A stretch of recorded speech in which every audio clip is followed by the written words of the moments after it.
ఆ వచ్చిన బ్లడ్ అంగంలో ఆగకుండా అంగంలో ఇలా బ్లడ్ వస్తుంది కదండీ! అంగం ఇలా లేచేది.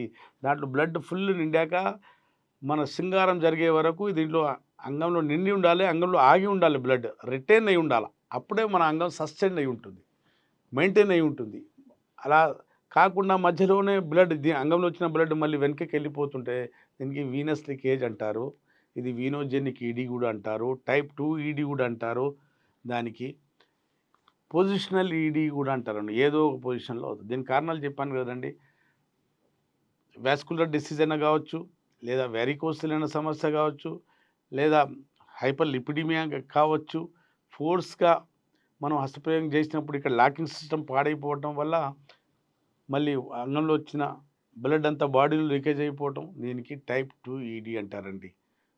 మనకు శృంగారంలో పాల్కులు అని ఉంటది. అంగం స్తంభిస్తుంది. లేదని గాదు. స్తంభించాక మెయింటైన్ అవ్వదు. దానికి టైప్ 2 ఈడీ అంటారండి.